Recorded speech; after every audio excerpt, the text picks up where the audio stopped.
Hello students, welcome to my YouTube channel. बेटा आज मैं पढ़ाऊंगा आपको सर्कुलर मोशन। तो चलिए स्टार्ट करते हैं। तो सबसे पहले पढ़ेंगे uniform circular motion. When an object follow a circular path at constant speed the motion of object is called uniform circular motion. अगर कोई पार्टिकल एक कांस्टेंट स्पीड से सर्कुलर मोशन कर रहा है तो उसकी स्पीड कांस्टेंट रहती है। जैसे 2 मीटर पर सेकेंड अगर यहाँ पर है तो हर जगह उसकी स्पीड 2 मीटर पर सेकेंड ही रहेगी। तो कांस्टेंट स्पीड से अगर सर्कुलर मोशन कर रहा है तो इस टाइप का जो मोशन है वो उसका यूनिफॉर्म सर्कुलर मोशन कहलाता है। ठीक है, चलिए आगे बढ़ते हैं। सेंट्रीपिटल एक्सीलरेशन क्या होता है? तो देखिए यूनिफॉर्म सर्कुलर मोशन में सेंट्रीपिटल एक्सीलरेशन की वैल्यू क्या होगी। मान लीजिए कोई पार्टिकल यहाँ ए पॉइंट से बी पॉइंट तक जाता है। यहाँ पर टाइम टी इक्वल टू 0 और यहाँ पर time T is equal to delta T का इलेप्स हो गया है। ठीक है, तो सेंटर पर वो डेल्टा थीटा का एंगल बनाता है। तो यहाँ से लेकर यहाँ तक उसका जो डिस्प्लेसमेंट फैक्टर होगा वो डेल्टा आर के इक्वल होगा। ठीक है, तो ये देखिए एक डिस्प्लेसमेंट ट्राइंगल हमको यहाँ पर मिल रहा है। इसी तरीके का हम वेलोसिटी ट्राइंगल बना सकते हैं। जैसे देखिए यहाँ पर वेलोसिटी वेक्टर भी इस डायरेक्शन में है, तो ये वेलोसिटी वेक्टर इधर हो गया। फाइनल वाला velocity vector vector V dash के इक्वल है जो कि इस डायरेक्शन में हो गया।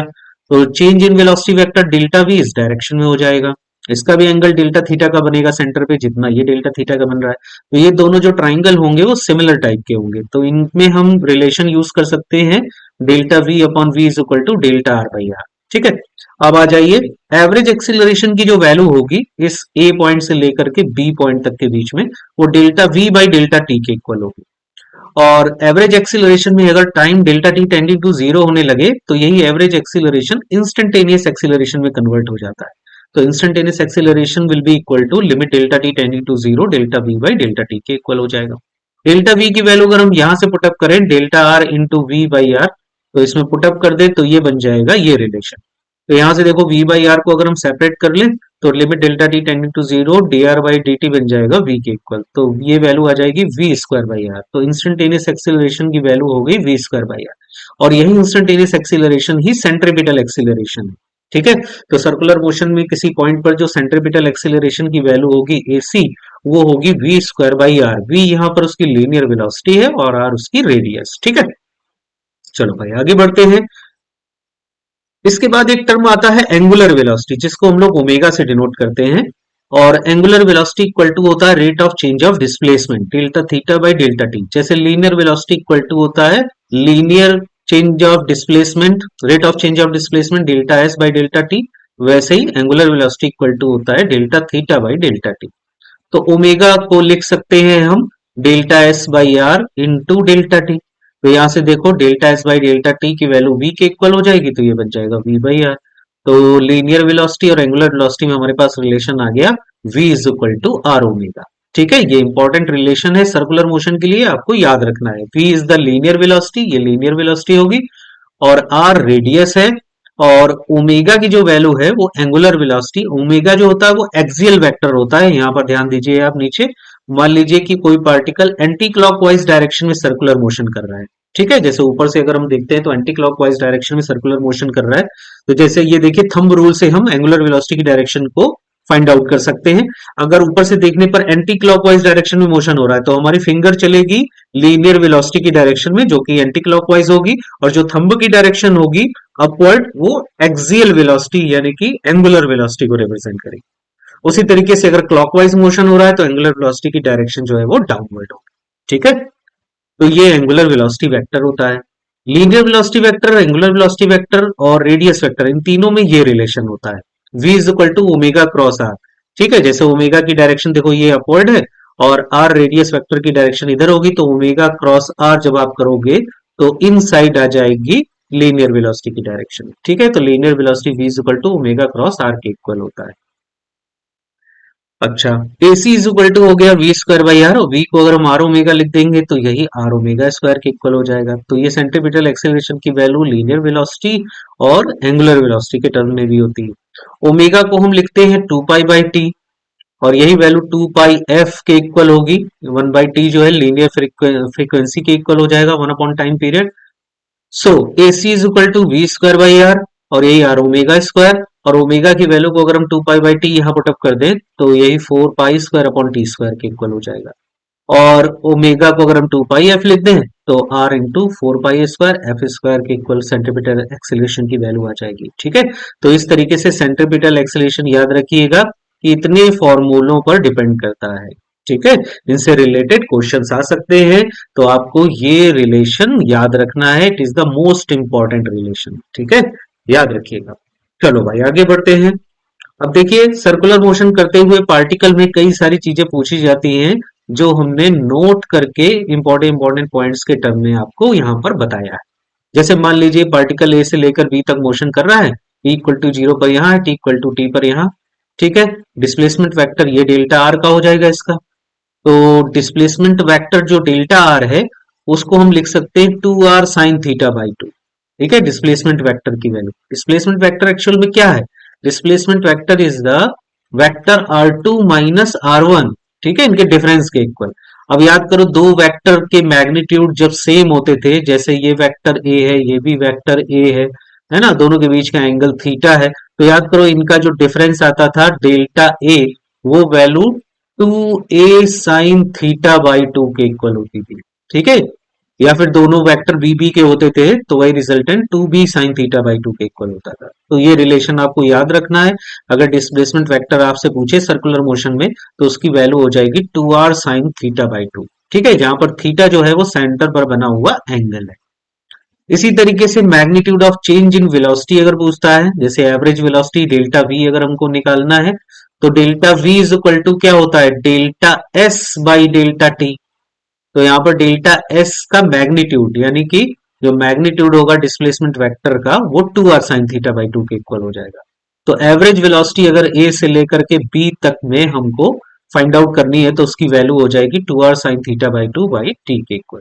इसी तरीके से magnitude of change in velocity अगर ए से लेकर बी तक फाइंड करें, तो वो 2v साइन थीटा बाई 2 के इक्वल हो जाएगा। मैग्नीट्यूड ऑफ एवरेज एक्सीलरेशन भी निकाल सकते हैं हम, ए से लेकर बी तक के बीच में एवरेज एक्सीलरेशन, जो कि वैल्यू होगी delta V by delta T के इक्वल। और डेल्टा वी की वैल्यू ये हम निकाल चुके हैं, ऊपर रख देंगे तो 2v sign theta by 2 upon T के इक्वल हो जाएगी वैल्यू। यूनिफॉर्म सर्कुलर मोशन में जो टाइम लगेगा यहां से लेकर यहां तक का, तो time equal to displacement upon velocity के इक्वल लिख सकते हैं। तो डिस्प्लेसमेंट हो जाएगा R into theta, R radius है, थीटा एंगल है। ठीक है, तो ये जो डिस्प्लेसमेंट होगा वो एक तरीके से आर थीटा के इक्वल हो जाएगा। तो आर थीटा अपॉन वी, ये टाइम की वैल्यू हो जाएगी। Magnitude of average acceleration in term of theta, यही एवरेज एक्सीलरेशन जो ऊपर हम लोगों ने कैलकुलेट किया है, अगर इसको थीटा के टर्म में हम कैलकुलेट करें, टाइम को हटा दें यहां से, तो टाइम को हम क्या लिख सकते हैं, ऊपर वाले रिलेशन से लिख सकते हैं, देखो आर थीटा बाई वी। तो उसी को रख दिया है यहाँ पर टाइम की जगह आर थीटा बाई वी, तो वी ये ऊपर चला गया और मल्टीप्लाई हो जाएगा इस वी में, तो बन गया 2v square sine theta by 2 upon R theta. ठीक है, तो ये सारे के सारे इंपॉर्टेंट रिलेशन है, इनसे बहुत सारे इंपॉर्टेंट क्वेश्चंस बनते हैं जो आपको याद रखने हैं। ठीक है, चलो भाई आगे बढ़ते हैं, नेक्स्ट पॉइंट पर आते हैं, नॉन यूनिफॉर्म सर्कुलर मोशन। अगर सर्कुलर मोशन पार्टिकल कर रहा है और उसकी स्पीड चेंज कर रही है, तो इस टाइप का जो मोशन होता है वो नॉन यूनिफॉर्म सर्कुलर मोशन होता है। अगर मान लीजिए स्पीड इंक्रीजिंग है, जैसे यहाँ पर 2 मीटर पर सेकंड थी और यहाँ पर हो गई 4 मीटर पर सेकंड, यहाँ पर हो गई 6 मीटर पर सेकंड, यहाँ पर हो गई 8 मीटर पर सेकंड, तो देखो इसकी स्पीड बढ़ती जा रही। तो इस कंडीशन में एक टेंजेंशियल एक्सीलरेशन लीनियर वेलोसिटी के डायरेक्शन में लग रहा होगा, जिसको हम at से डिनोट करेंगे। ठीक है, जो इसकी लीनियर स्पीड को बढ़ा रहा हो। इसी तरीके से स्पीड डिक्रीजिंग भी हो सकती है। यहाँ पर देखो स्पीड डिक्रीज कर रही है, जैसे यहाँ पर मान लो 8 मीटर पर सेकंड है, उसके बाद यहाँ पर डिक्रीज होकर के 6 मीटर पर सेकंड हो जाती है, यहाँ पर लीनियर स्पीड डिक्रीज होकर के 4 मीटर पर सेकंड हो जाती है, यहाँ पर लीनियर स्पीड 2 मीटर पर सेकंड हो जाती है। तो यहाँ पर लीनियर स्पीड देखो डिक्रीज कर रही है सर्कुलर मोशन करते हुए पार्टिकल की। तो जो टेंजेंशियल एक्सीलरेशन होगा वो स्पीड की अपोजिट डायरेक्शन में होगा। ठीक है, अपोजिट डायरेक्शन में वर्क करेगा, तभी तो लीनियर स्पीड कम होती जाएगी। तो at यहाँ पर टेंजेंशियल एक्सीलरेशन कहलाता है।